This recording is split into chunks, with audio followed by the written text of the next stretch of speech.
What do you say? How do you say? I'm just blessed to see another day. I go by the name of Terah Da Barber. I am here with the amazing Weldon Bond, the creator, orchestrator of this amazing event, the Black Beauty Expo. And you guys know what this is. This is Razor Sharp Podcast. So, if you may not know, this is my fourth show here. Awesome. Appreciate you. When I first moved here in Georgia, 2021, I came to the first one. You guys do an amazing job when it comes to advertisement and Appreciate that. marketing. That's the first thing. So me moving down here, yeah, I would go to Brown and Brothers all the time. I go to different hair shows all over, but I started to see the Black Beauty Expo, and I said, "Oh, let me check out to see what they got to offer." So my first time coming, I was really ecstatic about just the overall layout. The fact that you guys catered to barbers and you guys had a barber event, and I was lucky that was my first event. I was able to be a judge because I spoke to the baddest barber and he needed people to judge the event. So I was lucky to do that. First year in Georgia, living here, and able to be able to be a part of that. So what made you want us to do this amazing event? It's just one of those things I've been doing since 2008. I'm Okay. a photographer. Mhm. My mother's a 30-year beauty professional, so I grew up in the industry. Grew up with Brown Brothers. Okay. We published Black Beauty magazine. Hold up, just a little bit. Yeah, perfect. We published Black Beauty magazine. So once we moved to Georgia, we wanted to bring what we already had, what we were doing in Virginia, to Georgia. VA, okay. Yep. So how long have you been in Georgia? We've been here now for about 12 years. Okay. 12 years. Okay. So I mean, you've been here for almost a decade. So you got them going nowhere. No. We're not going anywhere. We're considered this home. And you been a photographer. What did you do for photography? I was in high school and I started shooting, so I've been doing photography my entire career. Okay, so that's why the whole beauty thing. Exactly. Yep. Okay. So you like to captivate those amazing images. Hair and fashion photography.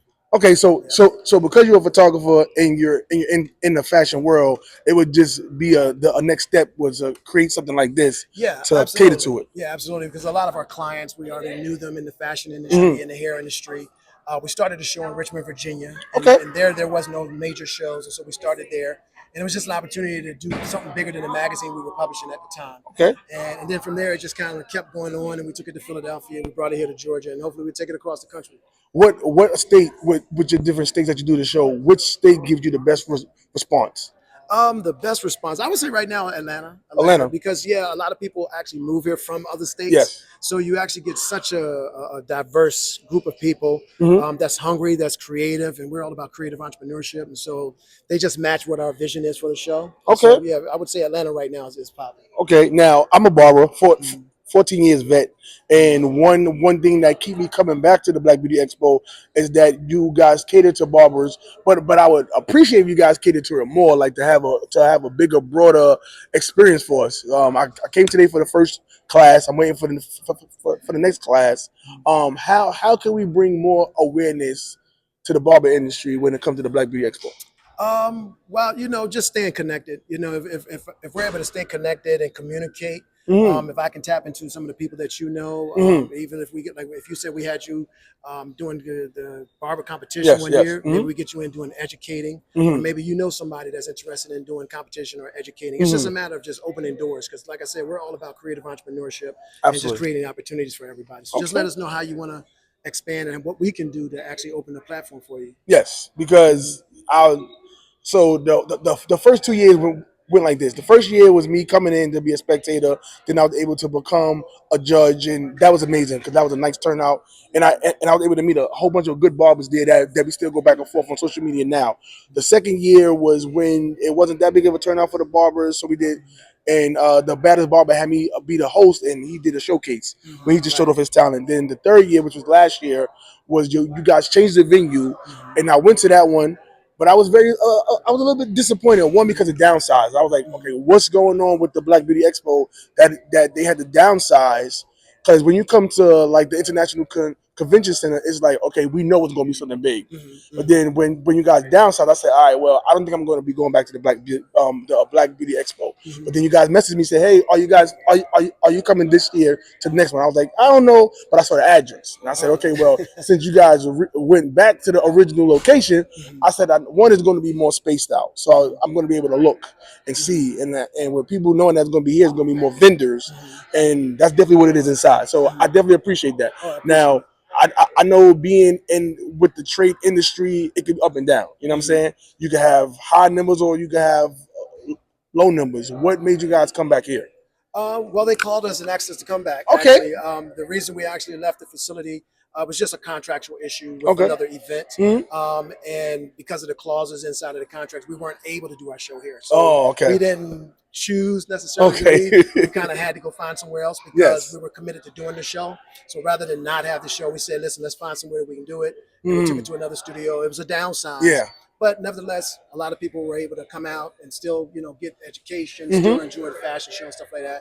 So it's one of those things where, like I said, It happens. yeah, the ink didn't dry fast enough. I get it. I get it. I get But it. you got to be able to pivot, which is what we did. And then when they called us up and said, "Hey, we want you back," said, "Hey, we want to come back," we made it back. So we're glad to be here. I can appreciate that because you just never know what a situation can occur.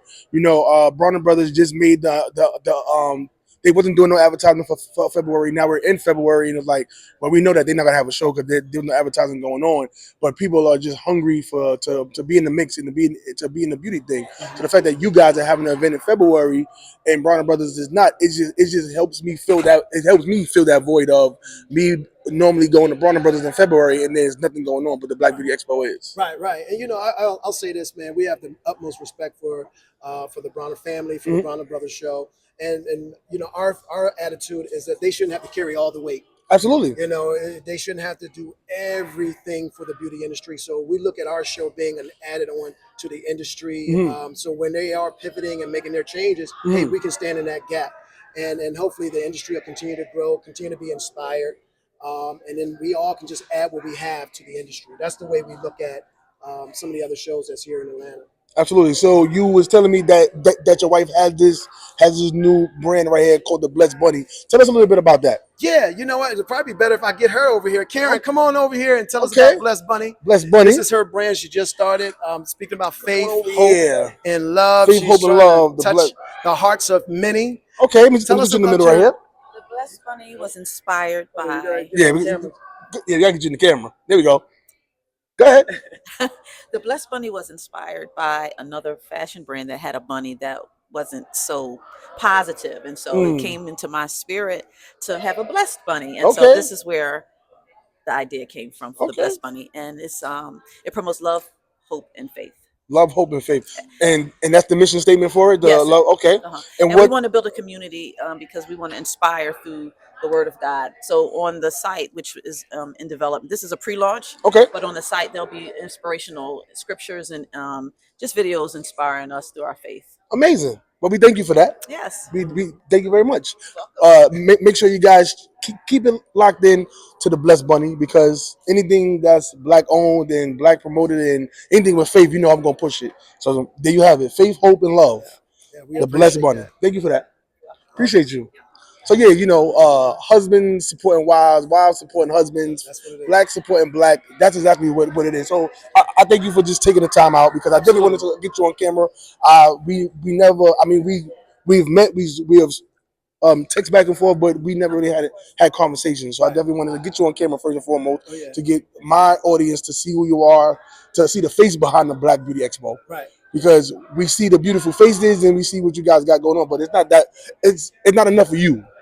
So we definitely want to see your face because when we think about the other brands that's out there that do these trade shows, we know that J Majors does the CT Barber Expo. Right. But now the people need to know who's behind the Black Beauty Expo. That's awesome. Well, we're gonna make it happen, man. Okay, I definitely appreciate you. Thank you, my brother. Awesome. Always. And it's your boy Terah Da Barber.